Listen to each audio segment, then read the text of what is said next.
से उदय बने हुए। उदय, सबसे पहला सवाल, साउथ ऑफ बंगाल यानी फर्स्ट फेज का वो पार्ट जहां पे फर्स्ट फेज का इलेक्शन होना है, तमाम बड़े चेहरे आज एक साथ उसी इलाके में मौजूद हैं, चाहे वो ममता बनर्जी हो, अभिषेक बनर्जी हो या फिर बीजेपी के तीनों कद्दावर नेता, जेपी नड्डा हो, योगी आदित्यनाथ हो या फिर राजनाथ सिंह। यानी कहीं ना कहीं टीएमसी और बीजेपी दोनों ही पार्टियां समझ रही कि साउथ ऑफ बंगाल कितना जरूरी है दोनों पार्टियों के लिए।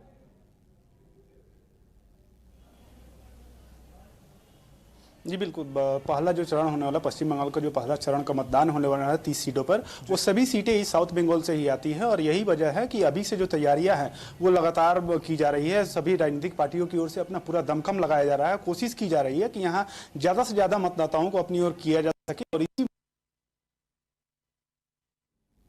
साथ ही ममता बनर्जी हो या फिर अभिषेक बनर्जी जैसे टीएमसी के नेता, वे लोग भी लगातार इलाके में रैलियां कर रहे हैं, सभाएं कर रहे हैं और अपना प्रभाव छोड़ने का प्रयास कर रहे हैं। जहां ममता बनर्जी के लिए चैलेंज है कि वो तीसरी बार यहां से मुख्यमंत्री बन पाए, उसको लेकर वे लगातार कोशिश कर रहे हैं, उनके पार्टी के नेता कोशिश कर रहे हैं। वहीं भाजपा इस बार बंगाल फतह करके यहाँ किला भेदने का प्रयास कर रही है और प्रयास कर रही है कि इस बार जो उन लोगों का दावा है कि 200 से ज्यादा सीटें जीतकर यहाँ पर सरकार गठन करे, उसी कड़ी में भाजपा के जो इतने बड़े बड़े नेता हैं वे लगातार सभाएं कर रहे हैं। आज भी जैसे राजनाथ सिंह, योगी आदित्यनाथ और जेपी नड्डा जैसे बड़े चेहरे जो हैं भाजपा के, वे लोग साउथ बंगाल के इन इलाकों में आकर के यहाँ पे सभाएं कर रहे हैं। लगातार ममता बनर्जी और उनकी सरकार पर हमला बोलने के साथ ही साथ उन पर भी जो निजी हमला है वो भी किया जा रहा है।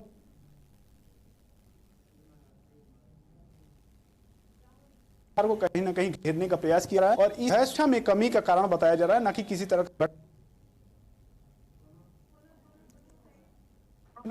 होने वाला उसमें जो है ज्यादा से ज्यादा वहां पे मतदाता उनके पक्ष में वोट दे, ताकि आने वाले ज्यादा से ज्यादा वहां पे मतदाता उनके पक्ष में वोट दे, ताकि आने वाले जो बाकी के 7 चरण रहेंगे उस पर भी इसका असर दिखे और मतदाता जो भी राजनीतिक पार्टी उनके लिए प्रचार कर रहे हैं उनके पक्ष में वोट दे। तो ऐसे ही प्रयासों के तहत यहाँ लगातार जनसभाएं की जा रही है। सभी राजनीतिक पार्टियां जो है, जो 2 बड़ी पार्टियां यहाँ बीजेपी हो या टीएमसी है, उनके जो बड़े नेता है, कद्दावर नेता, वे लगातार इस इलाके में सभाएं कर रहे हैं, सभा करके अपने मतदाताओं को रिझाने का प्रयास कर रहे हैं। राहुल, बिल्कुल बिल्कुल, कहीं ना कहीं उदय, आज एक बड़ा खबर आसनसोल के लिए यह भी रहा कि आसनसोल में अमित अग्रवाल के घर पर सीबीआई का छापेमारी पड़ता है। तो इधर मुख्यमंत्री ममता बनर्जी उसी समय जनसभा के दौरान कहती हैं कि कहीं ना कहीं बीजेपी केंद्रीय एजेंसियों का दुरुपयोग करके तमाम लोगों को परेशान करने की कोशिश कर रहे हैं। तो कहीं ना कहीं क्या इन 2 बातों को कोरिलेट करके देखा जाए?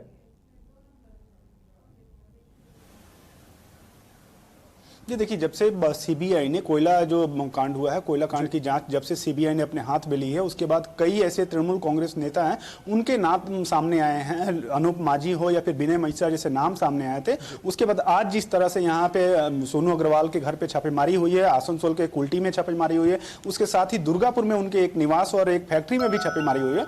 तो उसको लेकर के तृणमूल कांग्रेस हमेशा से हमलावर रुख भाजपा पे आरोप लगाते आ रही है। आज भी ममता बनर्जी ने आरोप लगा दिया कि जो केंद्रीय जांच एजेंसियां हैं, वो चाहे सीबीआई हो चाहे ईडी हो, जैसी भी एजेंसियां हैं, उसका दुरुपयोग करके उनके नेताओं को डराने का या उनके लोगों को डराने का प्रयास किया जा रहा है, ताकि मतदाताओं को भी इसे प्रभावित किया जा सके। हालांकि जो बीजेपी है या अन्य उनके अलायंस है, वो लगातार बोल रहे हैं कि ऐसी कोई बात नहीं है, वो स्वतंत्र तौर पर ये एजेंसियां काम कर रही हैं और इस तरह के जो भी जांच हो रहे हैं वो लगातार उनके द्वारा ही किया जा रहा है। इसमें किसी भी तरह का प्रभाव नहीं डाला जा रहा है। हालांकि ममता बनर्जी हो या अभिषेक बनर्जी हो, वो लोग लगातार इस मामले को लेकर के यहाँ पे हमलावर रुख अपना रहे हैं। उनका कहना है कि जो जांच एजेंसियां हैं कहीं ना कहीं बीजेपी के प्रभाव में आकर के यहाँ काम कर रही हैं और उन लोगों को ज्यादा से ज्यादा निशाना बनाया जा रहा है जो तृणमूल कांग्रेस के नजदीकी हुआ करते थे या हैं भी, उन्हें निशाना बनाया जा रहा है, उनको पाला बदलने के लिए प्रभावित किया जा रहा है। तो ममता बनर्जी लगातार इस मामले को लेकर के हमला कर रही है भाजपा पर, लेकिन भाजपा की ओर से इसे सिरे से नकारा जा रहा है। कहीं ना कहीं इसमें कोरिलेट करने का ममता बनर्जी का एक दाव ये भी है कि इसके सहारे जो आने वाले दिनों में है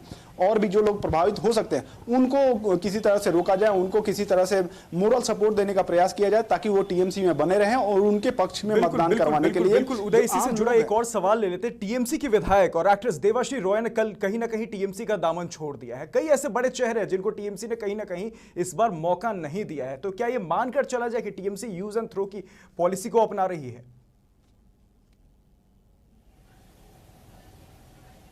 देखिए देवश्री राय सिर्फ अकेली चेहरा नहीं है, 27 सिटिंग एमएलए जो यहाँ के पश्चिम बंगाल के थे उनका इस बार पत्ता कट गया। उन लोगों को इस बार ममता बनर्जी ने अपना उम्मीदवार नहीं बनाया। इस पहल के बाद नए नए जो चेहरे हैं, चाहे बॉलीवुड के हैं या टॉलीवुड के, उन चेहरों को ज्यादा से ज्यादा मौका दिया गया है।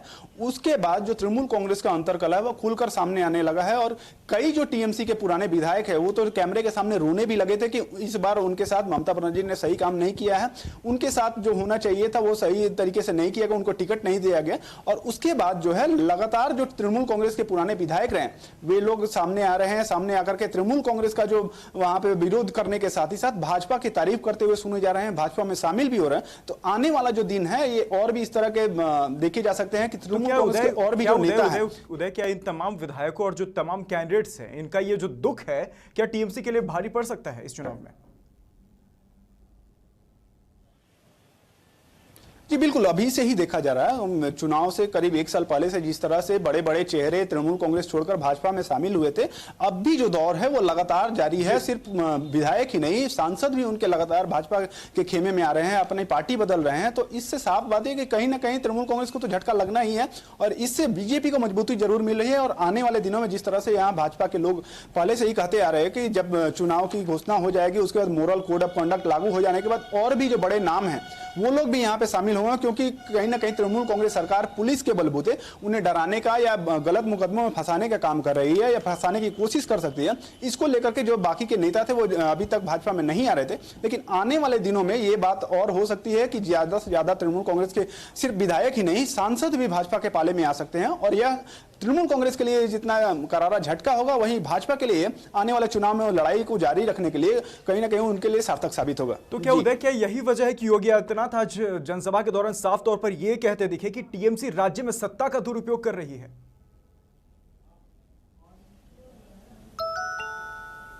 जी बिल्कुल, उन्होंने राज्य में कई मुद्दों को उठाया है। यहाँ हिंसा के साथ ही कई अन्य मुद्दों, बेरोजगारी जैसे मुद्दों को उठाया है। उन्होंने कहा है कि Trinamool Congress use and through के तहत काम करती है, सर अपने विधायकों को देखती है या अन्य लोगों को देखती है और जो आम जनता है उसके साथ कोई सरोकार नहीं है। इसके साथ ही उन्होंने कहा कि यह परिवर्तन की धरती है, यहाँ पे परिवर्तन होना है।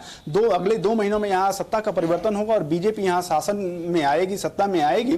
वो 3 सभाएं कर रहे हैं, उसके माध्यम से तृणमूल कांग्रेस सरकार पर हमला बोल रहे हैं, लोगों में यह संदेश देने का प्रयास कर रहे हैं कि जिस तरह से उन्होंने योगी आदित्यनाथ ने यूपी सरकार में एक सत्ता काबिज की है, उसी के यहां पर भी अगर वो सत्ता में बंगाल में आते हैं भाजपा, तो उसी तरह की सत्ता यहां भी दिखाई जाएगी। वही राम राज्य जो कहा जाता है, राम राज्य लाने का प्रयास किया जाएगा, जो कि तृणमूल कांग्रेस सरकार में कहीं ना कहीं वो नहीं देखने को मिली है। 10 सालों के शासनकाल में यहाँ जो हिंसा है वो काफी ज्यादा बढ़ गई है और हिंसा को खत्म करने के लिए वो लोग आवेदन कर रहे हैं कि इस बार भाजपा को मौका दिया जाए ताकि भाजपा इस बार सत्ता में आ सके और राम राज्य का जो वो लोग सपना देख रहे हैं, सोनार बंगला का जो सपना देख रहे हैं उसे बिल्कुल उदय, ये तो आने वाला समय ही बताएगा। इलेक्शन का जो रिजल्ट जिस दिन निकलेगा उस दिन पता चलेगा कि ये साउथ ऑफ बंगाल आखिर किसने फतह किया। इतनी सारी जो जनसभाएं हुई हैं, किनकी जनसभा सार्थक हुई है। शुक्रिया उदय तमाम जानकारी के लिए। तो फिलहाल बढ़ते हैं आगे, बात कर लेते हैं सिलीगुड़ी की। तो सिलीगुड़ी विधानसभा सीट को लेकर चुनाव प्रचार जोर शोर से हो गया है। भाजपा ने अभी तक